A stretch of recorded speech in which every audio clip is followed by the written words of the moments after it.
Revenue Generating Committee, the Ways and Means Committee. I know taxes fairly well. I've had to write tax policy. So there are things we can do. None of it will be easy. But we're certainly not going to continue to feed the federal treasury and not get our fair share back. And so we just have to make sure we're getting our fair share.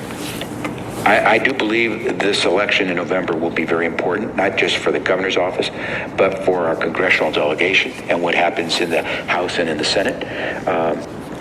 I know most of the members in the California delegation, Republican and Democrat, and I know many of the leadership in the House and in the Senate from having served as the secretary at HHS and having served in the Congress for 24 years. So I intend to make use of those relationships and those established understandings of the workings of Congress to make sure that as governor, I'm pushing for the people of California. This kind of relationship can't last. For this federation of states to work, the federal government has to serve as the glue. It will not serve as the glue if it is clearly detached its revenue sharing from the state of California. So we'll do something. And none of it will be easy, but we will do something. That sounds ominous. Well, and there are other states that are thinking this as well. Washington State, Oregon, Hawaii. And there are some great partnerships that can be had. I know that we've talked already, and I had some conversation with some folks in some of these states about doing something very similar when it comes to healthcare. When the federal government, when the Trump administration started to cut the funding for cancer research and other research at the National Institutes of Health, California started having conversations with other states about perhaps replicating what the NIH does so that our institutions, and we've got some of the best institutions for healthcare research, can continue to move forward where the federal government is dropping the ball. We will figure out ways. And fortunately, we're one of the states that has capacity to do that. But at the end of the day, it's far better if we're working with our largest partner than antagonistically against them. Says the man who sued them 122 times. Are you not? But Melissa, I lovingly sued them at the same time I work with them. Just as I mentioned, I sued ICE at the same time every day. I was working with ICE to do drug interdiction, sex trafficking takedowns. So it doesn't mean you can't walk and chew gum. It just means that you have to be prepared to do both. And you're not suggesting a departure from the United States or anything like that. You're just talking about more sort of self-government among some of the Western. The U.S. needs California more than California needs the U.S. And so what I'd say to you is that California, and there are places in Europe that would like to have California associated with them. There are places that would love to say, California, come join us. So I don't think that's an issue. And I don't think California needs to be broken up into 5 different states and so forth. What I'm saying is that California is a unique place. And it would be such a ill-fated decision on the part of any federal leader to believe that it would be wise to undo that secret sauce that has California be part of the United States of America. That wasn't a no. We're going to defend our interest. There are a lot of states that feel uncomfortable with this administration. A lot of states that believe that this administration would love to undermine the republic and change the character of it, maybe undermine elections themselves. We have to be ready for whatever might come. But do I think that there are that many MAGA voters who really want to break up the United States? I don't think so. I think people wanted to shake up government. And a lot of people voted for Donald Trump because they saw that he was going to shake up government. Now that they're being shook, I think they're looking at it a little bit differently because they don't think they were the ones that were going to be shaken. But we'll see. We'll see. All righty. We have time for one last question. We're out of time, but it's the internet, so we can do what we want. So where do you stand on the billionaires tax? We're going to generate revenue. Certainly billionaires will pay more. But that initiative, if you're talking about the initiative called the billionaire tax, I don't think it's going to pass. I don't think it'll work. because it's not tax policy. It's a one-time, some people call it a confiscation, I won't call it. It's a one-time tax on those who are considered billionaires. By the way, how do you know if you're a billionaire? Do you include all the artwork that you have that's worth a lot of money or not? Do you include the yacht that you have parked in the Mediterranean? How do you know about the Cayman Island accounts? How do you determine when someone reaches the threshold or gets below the threshold? It's just too complicated. But absolutely, the way I look at it this way, if someone in this state is making more money, a lot more money than a nurse, a teacher, a firefighter, a police officer, yet paying lower tax rates than those folks, then you're not paying your fair share. And I would say that you should be prepared that with me as governor, I will move the legislature to try to make sure that we have the revenue we need by making sure people pay their fair share. That, by implication, means that billionaires who pay at a tax rate lower than a teacher are going to pay more in taxes. But it's not a one-time deal. We need to have a predictable revenue policy, because otherwise we'll have a constant fluctuation. Major record for states, record surpluses, and then record deficits. And it's a really choppy sea that we're on fiscally every year for the state of California in our budget. We cannot, how does a business project what the state will do when it's got budget deficits and budget surpluses? How do you know what the state will do? Will they try to take more money from me in my business? Will they be open for business when I need that regulatory help to get through the process? How do I know how they're going to work if they're so unstable?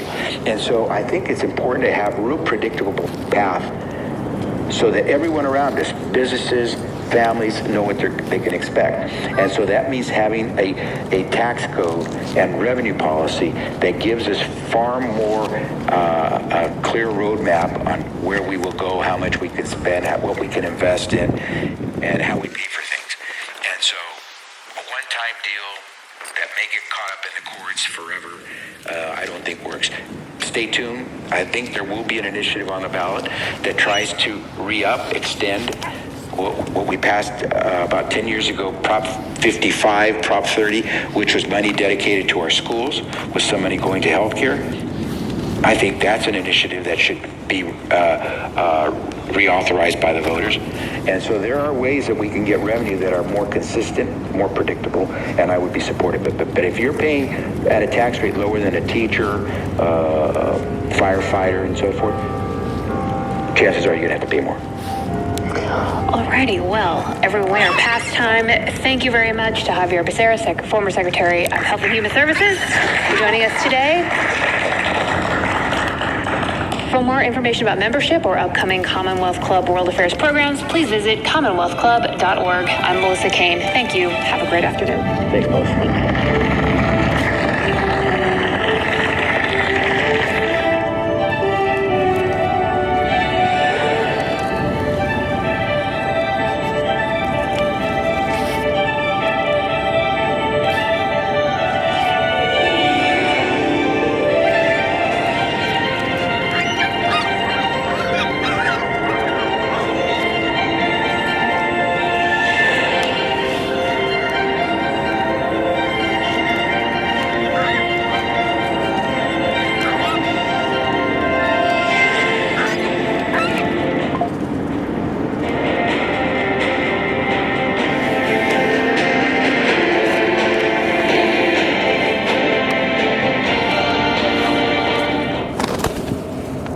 Whatnot is an app you can download on your smartphone or your tablet where sellers are having live shows 24/7 to bid on all the comics you could ever want. It is pretty amazing. And you know what else is pretty dope? You can search their marketplace for any specific item you're looking for to purchase it from someone's Buy It Now. So if you're looking for comics, manga, or comic art, you need to download Whatnot like right now. Someone else will love them on Vinted. Just snap a pic, list your item. Easy. Once it sells, the buyer covers shipping. And with zero selling fees, you keep every dollar. Sell what you don't wear. Earn cash to upgrade your style. With millions of users and low costs for your buyers, it's easy to start selling and earning. Start selling on Vinted today. We have a president who who unfortunately has taken us into these foreign escapades. And now we see the price of gasoline surpassing $6 a gallon. Now we see that the housing prices continue to go up because Washington, D.C. is not focused here at home. That's the consequence of having a rogue federal government that prefers to fight battles in foreign countries than fight a better cost of living for families here in California. I absolutely against the war in California.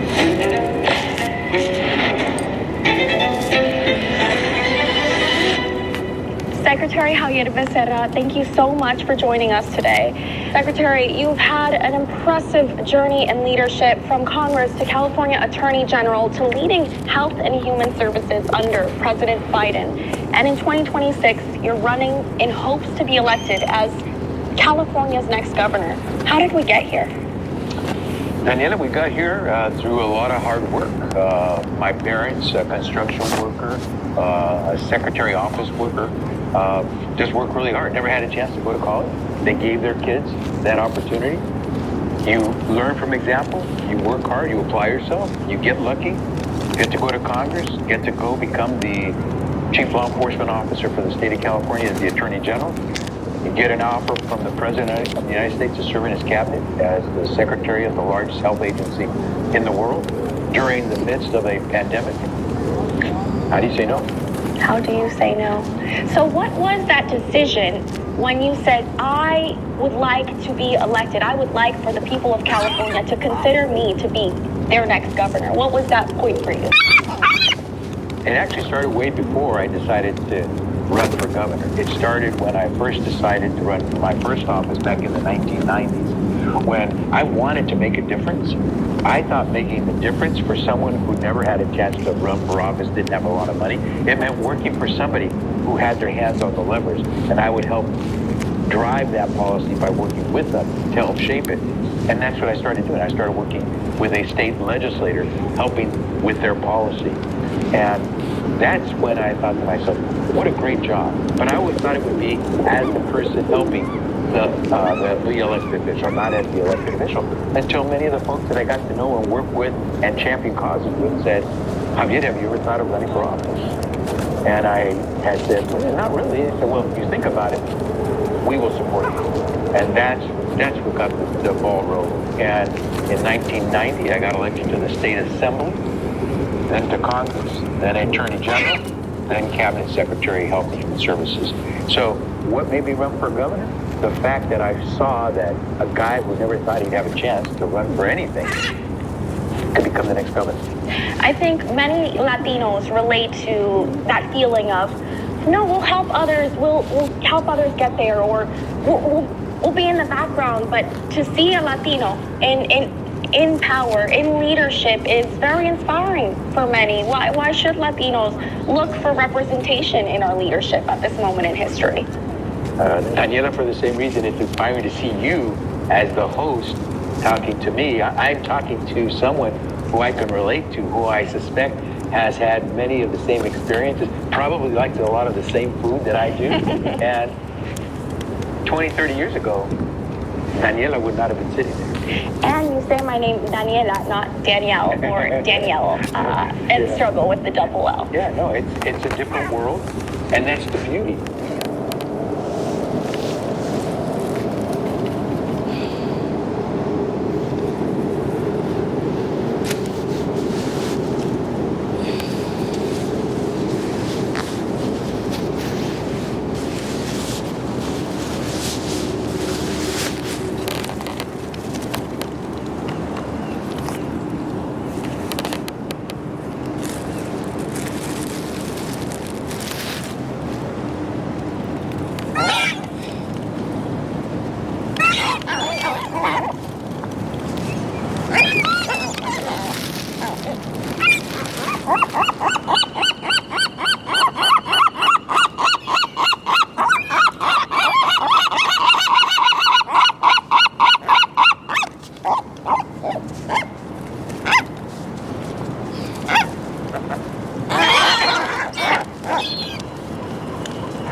Don't go so close to the seagull.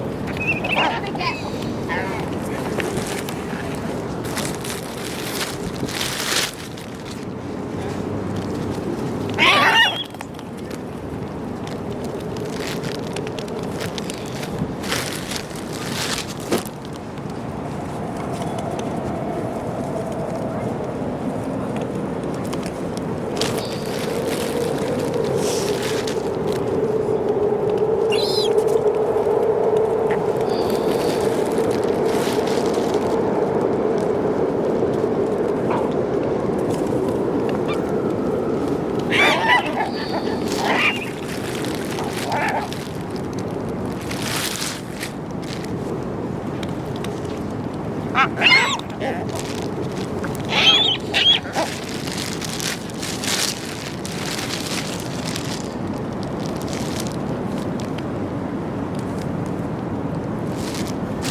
Oh.